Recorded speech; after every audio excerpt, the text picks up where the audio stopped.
ಏನು ದರ್ಶನ್ ಅವರೇ, ಇನ್ನೊಂದು ವಿಚಾರ ಏನಂದರೆ, ಈ ರೀತಿ ಏಕಕಾಲದಲ್ಲಿ ಚುನಾವಣೆ ಮಾಡೋದ್ರಿಂದ ಈ ಕೋಡ್ ಆಫ್ ಕಂಡಕ್ಟ್ ಎಲ್ಲ ಸಮಸ್ಯೆ ಇರುತ್ತೆ. ಅದು ಸಮಸ್ಯೆ ಇನ್ಮೇಲೆ ಬರೋದಿಲ್ಲ, ಏನು ಕೆಲಸ ಕಾರ್ಯಗಳ ಅಡ್ಡಿ ಆಗಿಬಿಡುತ್ತೆ. ಬೇಗ ನಾವು ಎಲೆಕ್ಷನ್ ಆದ ತಕ್ಷಣ ಪದೇ ಪದೇ ಎಲೆಕ್ಷನ್ ಆಗೋದ್ರ ಬದಲಾಗಿ ಈ ರೀತಿ ಒಂದೇ ಸಲ ಆಗಿಬಿಟ್ರೆ ಅಭಿವೃದ್ಧಿ ಹೆಚ್ಚಳ ಆಗುತ್ತೆ, ಅಭಿವೃದ್ಧಿನ ನಾವು ಮಾಡ್ಬೋದು, ಸುಧಾರಣೆ ತರ್ಬೋದು ಅನ್ನುವಂಥದ್ದು. ಖಂಡಿತ ಇಲ್ಲ ಸರ್. ಯಾಕೆಂದರೆ ನೋಡಿ, ಯಾವ ಹಣನೋ ಇದು ಉಳಿತಾಯ ಅಂತನೋ ಅಥವಾ ಎಲ್ಲಿಂದ ಜೋಡಿಸ್ತಾರೆ ಸರ್ ಸಿಬ್ಬಂದಿಗಳನ್ನ, ಎಲ್ಲಿಂದ ಜೋಡಿಸ್ತಾರೆ, ಹೆಂಗೆ ಸಾಧ್ಯ? ಮತ್ತು ಇನ್ನೊಂದು, ನಾನು ನಿಮಗೆ ಹೇಳ್ದಂಗೆ ಫ್ಲೋರಲ್ಲೇ ನಿಮಗೆ ಮತ ಸಿಗಲ್ಲಲ್ಲ. ಎಲ್ಲಿದೆ ಇವ್ರದ್ದಿರೋದು 125 ರಾಜ್ಯಸಭೆ, 164 ಬೇಕಂದ್ರೆ ಯಾರು ಕೊಡ್ತಾರೆ? ಇವ್ರದ್ದಿರೋದು 293, 362 ಮತ ಬೇಕು ಅಂದರೆ ಎಲ್ಲಿಂದ ಆಗುತ್ತೆ? ಅಲ್ಲಿ ಅಲ್ಲೇನೆ ಫೇಲ್ಯೂರ್ ಆಗುವಂಥದ್ದು 100ಕ್ಕೆ 100 ಸತ್ಯ ಸರ್. ಈ ರೀತಿ ಸುಗ್ರೀವಾಜ್ಞೆ ತಂದು ಏನಾದರೂ ಆ ಥರದ್ದು ಪ್ರಯತ್ನ ಸರ್, ಇದು ಪ್ರಜಾಪ್ರಭುತ್ವ ಅಲ್ಲ.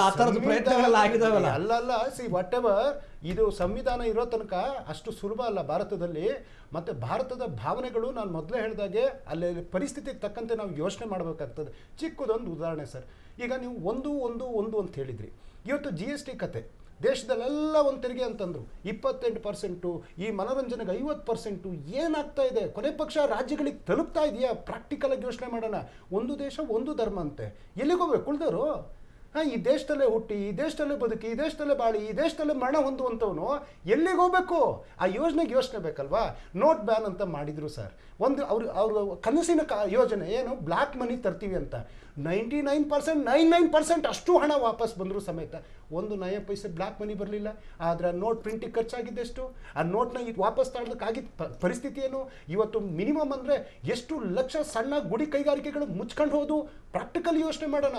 ಈ ರೀತಿಯಾದಂಥ ಚುನಾವಣೆಗಳು ದೇಶದಲ್ಲಿ ನಡೆಯೋಕ್ಕಾಗಲ್ಲ ಸರ್. ನಾನು ನಿಮಗೆ ಹೇಳಿದಾಗೆ ಪಾರ್ಲಿಮೆಂಟು ಪಂಚಾಯಿತಿ ಅಲ್ವಾ? ಪಂಚಾಯಿತಿ ಭಾವನೆಗಳೇ ಬೇರೆ ಸರ್, ಪಾರ್ಲಿಮೆಂಟಿನ ವಿಚಾರಗಳೇ ಬೇರೆ ಇರ್ತಕ್ಕಂಥದ್ದು.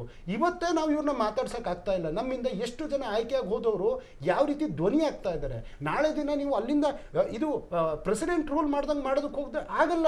ಇವತ್ತೇನಾದ್ರು ಸರ್ಕಾರಗಳು ಯಾವತ್ತೂ ಸ್ಥಿರ ಇರಲ್ಲ ಸರ್. ನಾಳೆ ಬೆಳಗ್ಗೆ ಅಂದರೆ ಆಯಿತು, ಇವರಿಷ್ಟು ಮಾತಾಡಿ ನಾನು ಯಾಕೆ ಅವಾಗ ಹೇಳಿದೆ ಆಪರೇಷನ್ ಕಮಲದ ಬಗ್ಗೆ ಯಾಕೆ ಬೀಳಿಸಿದ್ರು?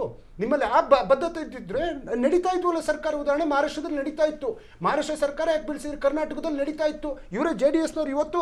ಅವತ್ತು ಇವರು ಅದ್ರ ಬಗ್ಗೆ ವಿರೋಧ ಇದ್ದರು. ಇವತ್ತು ಕ್ಯಾಸೆಟ್ ಚೇಂಜ್ ಆಗಿದೆ, ಬೇರೆ ಏನೂ ಇಲ್ಲ.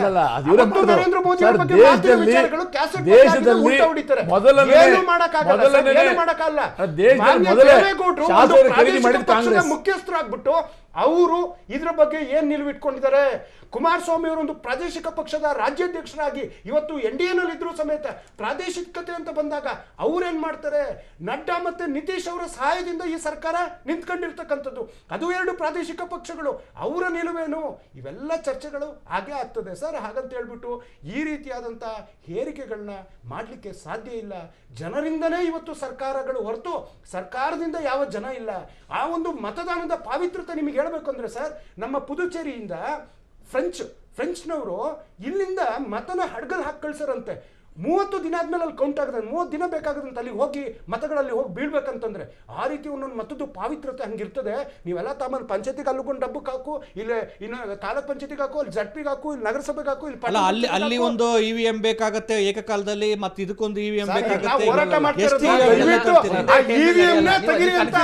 ಇವತ್ತು ಚುನಾವಣಾ ವಿಚಾರದಲ್ಲಿ ನಮ್ಮ ಅಜೆಂಡಾ ಇರ್ತಕ್ಕಂಥದ್ದು ಬೇಡ EVM ಅಂತ ಹೇಳ್ಬಿಟ್ಟು ಆ ಚರ್ಚೆಯನ್ನ ತೆಗೆಯುವಂತ ಕೆಲಸವನ್ನ ಇವತ್ತು ಬಿಜೆಪಿ ಮಾಡ್ತಾ ಇದೆ. ನಮ್ಮ ದೇಶ ಪ್ರಾಮಾಣಿಕವಾಗಿ ಚುನಾವಣೆಗಳು ನಡೀಲಿ ಅಂತ ಹೇಳ್ಬಿಟ್ಟು ಇವತ್ತು ಮಹಾರಾಷ್ಟ್ರದಲ್ಲಿ ಸರ್ ನಾವು 30 MP ಗೆದ್ದಿದ್ವಿ.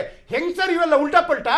ಹೆಂಗೆ ಬರೀ 6 ತಿಂಗಳಲ್ಲಿ 70 ಲಕ್ಷ ಹೆಚ್ಚು ಅಧಿಕ ಮತ ಆಗ್ತದೆ ಅಂದ್ರೆ ಹೇಗೆ? ಅವತ್ತು ಸಂಸದವಣೆ ನರೇಂದ್ರ ಮೋದಿ ಅವರ ಮುಖ ನೋಡಿತಾನೆ ಹಾಕಿದ್ದು. ಇವತ್ತು ಅವರಿಗೆ ಭಾವನಾತ್ಮಕವಾಗಿ ಉದ್ಧವ್ ಠಾಕ್ರೆ ಜೊತೆ ಇರೋ ಸಂಬಂಧ, ಶರದ್ ಪವಾರ್ ಜೊತೆ ಇರೋ ಸಂಬಂಧ, ಕಾಂಗ್ರೆಸ್ ಜೊತೆ ಇರೋ ಸಂಬಂಧ, ಅದು ಶಿಂದೆ ಮೇಲೆ ಆ ರೀತಿ ಪವರ್ ಇಲ್ಲ, ಅಜಿತ್ ಪವಾರ್ ಮೇಲೆ ಆ ರೀತಿ ಪವರ್ ಇಲ್ಲ. ಈ ರೀತಿಯಾದಂತಹ ಗೊಂದಲ ಗೂಡಾಗಿರೋದ್ರಿಂದ ನಾವು EVM ಬ್ಯಾನ್ ಅನ್ನೋದನ್ನ ಕೇಳ್ತಾ ಇದೀವಿ ಸರ್.